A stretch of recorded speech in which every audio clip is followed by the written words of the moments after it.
Hai, jumpa lagi di channel ini bersama saya. Untuk hari ini kita akan membahas tentang bagaimana cara memilih kura-kura yang cocok kita jadikan hewan peliharaan ya. Nah, itu seperti apakah kura-kura yang cocok untuk kita pilih. Jadi ini kura-kura apa yang cocok untuk pemula. Akan kita bahas di sini. Oke, dalam memilih kura-kura kita ada dua pilihan ya. Yang pertama adalah kita bisa memilih antara kura air dan kura darat, dimana masing-masing memiliki keuntungan dan kerugian tersendiri. Yang pertama, kura air yang perlu kita perhatikan adalah habitatnya, yaitu di air ya. Kita harus menjaga kebersihan air, pencahayaan, pakan, dan apabila di akuarium atau disimpan di dalam air biasanya ada tank mat, itu pasangan atau ya, biasanya dengan ikan atau kura-kura lainnya. Kemudian hal yang perlu kita pelajari sebelum kita memelihara kura-kura tersebut adalah tentang penyakit, kemudian makanan apa yang sesuai, dan perilaku. Perilaku ini seperti pergerakan, kemudian bisa kebiasaan ya dari kura-kura tersebut. Kemudian untuk yang kedua itu ada kura-kura darat ya, dimana habitatnya ini adalah di darat sebagian besar, dihabiskan di darat. Dimana hal yang harus kita perhatikan untuk habitatnya adalah tentang kebersihan kandang, suhu atau temperatur, dan kelembapan. Kemudian ada pakan ya, dimana pakan ini adalah nutrisi buat kura-kura darat supaya bisa bertahan dan berkembang. Kemudian hal yang perlu kita pelajari sebelum memiliki peliharaan tersebut adalah bagaimana pertumbuhannya, kemudian makanan yang boleh dan tidak boleh, kemudian ada kegiatan-kegiatan yang harus atau wajib dilakukan seperti berjemur atau mandi atau membersihkan, dan tempat sembunyi juga itu harus ada ya. Kemudian kotorannya ya, karena ini di darat pasti kotorannya akan sangat sedikit, sangat mengganggu ya, terutama apabila dia sudah mulai berkembang lebih besar, ini akan sangat berdampak terhadap lingkungan ya. Oke, kemudian apa saja kura-kura yang saya rekomendasikan untuk kalian semua memilih peliharaan yang cocok. Yang pertama, kura air itu ada dua, yaitu untuk pemula dan untuk tingkat lanjut ya. Ini untuk tingkat lanjut pastinya harus mempelajari hal-hal yang sangat detail, dan tingkatan kesulitan pemeliharaannya juga lebih tinggi. Yang pertama untuk pemula yaitu ada kura Brasil ya. Ini kura paling friendly, dimana ini sangat ramah di kantong bagi semua orang ya. Khususnya ini juga tempat hidup dan lingkungan juga sudah sesuai dengan iklim kita di Indonesia. Kemudian kedua, kura Siamese dan kura Ambon. Kemudian ada labi-labi. Kemudian ada dada merah, moncong babi, kura daun, dan kura pipi putih. Ini kita harus merogoh kocek yang agak lebih tinggi ya, untuk pertama kura-kura daun, moncong babi, dan pipi putih. Kemudian untuk tingkat lanjut atau yang lebih expert, dimana ini ada AST, CST, kemudian ada kura mata-mata.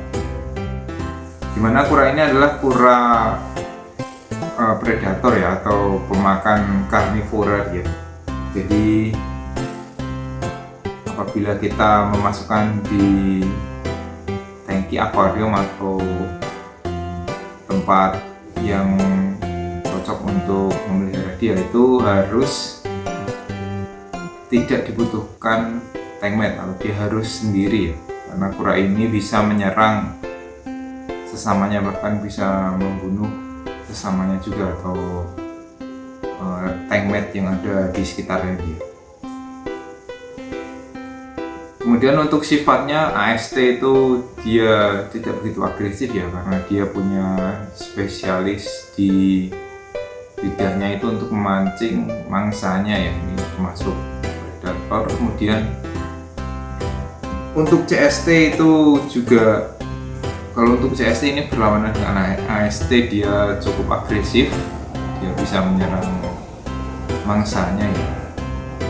Dan untuk mata-mata juga ini dia tidak terlalu agresif. Kemudian untuk pakannya ini juga agak mahal ya, karena ini harus memakan hewan atau karnivora, daging atau ikan-ikan kecil.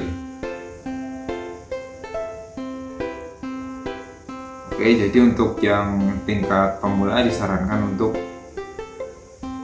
kura Brasil ya, karena ini sangat mudah dipelihara. Kemudian untuk yang kedua yaitu kura darat ya. Kura darat ini dimana habitatnya dia kebanyakan hidup di darat. Kemudian untuk kura darat juga ada dua, untuk pemula dan untuk tingkat lanjut. Untuk pemula kita bisa memelihara untuk kura tipe Mediterranean, atau biasanya ada 3 ya, Golden Greek, Russian, dan Birmani ya. Di 3 itu sangat cocok dengan iklim yang ada di Indonesia, dan itu untuk pakan serta hidupnya juga sangat mudah ya.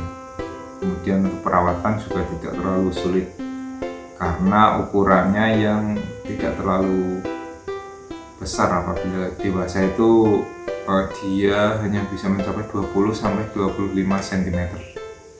Kemudian ada kura asli Indonesia ya, Emis dan Forsteni, ini dari Sumatera dan Sulawesi. Sumatera, Kalimantan, dan Sulawesi. Ini untuk Emis sendiri itu mirip dengan kura-kura darat lainnya. Dia bisa tumbuh dengan sangat besar ya, dan habitat hidupnya dia di sekitar rawa dan hutan. Jadi apabila memelihara ini kita harus persiapkan untuk kandang atau habitat yang menyerupai habitat aslinya dulu. Kemudian ada sulcata ya, dimana ini adalah kura-kura sejuta umat untuk kura-kura darat. Untuk harga juga lumayan, tergantung seller dan kualitas yang dijual. Itu sulcata sendiri itu akan kita bahas selanjutnya, gimana tips memilih untuk sulcata yang bagus, dan kemudian bagaimana cara memilih kura-kura yang berkualitas. Kemudian untuk expertnya itu ada, atau tingkat lanjut itu ada Yellowfoot, Redfoot, Cherryhead, dan Pardalis, dimana ini membutuhkan kesabaran ya dalam memelihara kura-kura tersebut, karena pertumbuhan yang tidak terlalu cepat dan tentunya harganya juga sangat mahal ya. Kemudian berikutnya ada Aldabra, dimana ini pasti sebenarnya untuk Aldabra itu mudah, tapi untuk mendapatkannya pastinya juga harus merogoh kocek yang dalam ya, karena harganya itu bisa mencapai 20-30 jutaan untuk ukuran baby. Dan kemudian apabila kita ingin memelihara kura-kura, pastikan juga pemilihannya serta kita mendapatkannya dari penjual yang benar-benar terpercaya dan rekomendasi. Oke, seperti yang saya katakan tadi, saya akan memberitahu sedikit tips dan trik memilih sulcata ya, biar sehat dan tentunya ini berkualitas. Seperti di video saya sebelumnya, saya juga sudah pernah membahas. Untuk di sini akan saya bahas lebih lanjut. Untuk yang pertama yang harus diperhatikan adalah apabila kita atau kalian semua ingin mendapatkan sulcata yang cepat besar atau memiliki pertumbuhan yang cepat, pastikan memilih yang thick line, jadi memiliki garis-garis yang agak tebal seperti ini. Nah ini contoh. Jadi semakin tebal garisnya maka dia akan memiliki pertumbuhan yang cepat. Tapi kebalikannya apabila semakin tipis, nah itu akan memiliki pertumbuhan yang lambat. Oke, kemudian apabila kita memilih sulcata, apabila kita berada di lokasi yang dekat dengan penjualnya, disarankan untuk datang langsung ke tempat penjual tersebut ya, karena itu akan sangat berpengaruh terhadap pemilihan kita. Jadi kita bisa memilih secara langsung di sana. Dan apabila online juga dipastikan kita meminta video terlebih dahulu sebelum beli kura tersebut. Pastikan kura-kura yang akan dikirim benar-benar kura yang sudah kita pilih. Karena seperti pengalaman yang saya sebelumnya, saya pernah membeli kura-kura online tapi ternyata yang dikirim itu dia masih terlalu kecil ya, dan ukurannya tidak sesuai deskripsi. Nah kemudian yang kedua, pastikan tidak ada penyakit. Yang bisa dilihat adalah, yang gampang dilihat adalah pilek atau flu, kemudian jamur, dan ada lagi biasanya itu penyakit mata ya. Kita bisa pastikan matanya itu bisa cerah ya, dan dia tidak sayu atau biasanya merem. Karena saya pernah, sulcata saya mengalami sakit mata dan dia itu banyak merem dan tidur, di matanya terpejam. Kemudian selanjutnya apabila dikasih makan ketika kita berada di lokasi penjualnya, apabila dikasih makan dan dia diletakkan di depan makanan, dia pasti merespon ya. Itu tanda-tanda kura-kura yang sehat, karena dia tidak memiliki masalah di kesehatan. Kemudian tips selanjutnya adalah bagaimana kita melihat reaksi ya dari kuranya. Jadi apabila kita pegang seperti ini dan kita seperti ini, dia akan memberikan reaksi. Apabila semakin bagus, reaksinya semakin kuat, itu jadi dia semakin bagus untuk respon dari kuranya.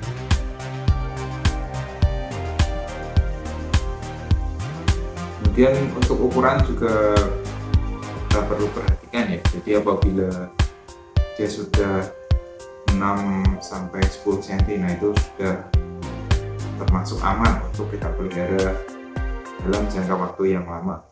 Kemudian tips selanjutnya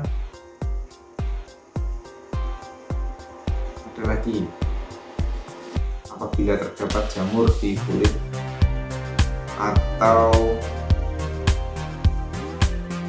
cangkangnya, itu disarankan segera diobati ya, dan jangan dibeli untuk berpotensi menyebabkan sulcata cepat mati atau dia bisa menjadi lemas dan tidak doyan makan lalu dia mati. Kemudian ada lagi untuk tips berikutnya adalah, jadi setiap reptil dia akan mengalami ganti kulit. Nah ini untuk tips atau perawatan untuk ganti kulit sendiri. Jadi untuk ganti kulit itu sebenarnya sudah sifat alamiah, tidak usah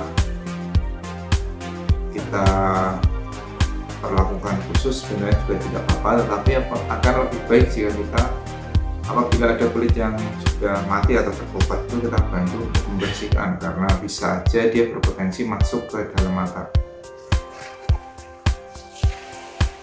Ini tidak ada ya. Nah, kurang lebih seperti ini. Dia mulai ganti kulit. Kemudian untuk hidung ya, jadi pastikan hidungnya itu tidak ada sumbatan, karena itu bisa menandakan bahwa dia bilas. Selanjutnya juga pastikan juga makannya dia lahap dan rakus, itu akan membantu untuk pertumbuhan. Mungkin dari saya tipsnya cukup sekian. Tidak ada pertanyaan atau hal lain yang ingin ditanyakan bisa ditulis di komen, nanti akan saya bantu jawab. Dan mungkin untuk selanjutnya akan saya buatkan sesi khusus untuk pertanyaan. Jadi sekian dan terima kasih, sampai jumpa.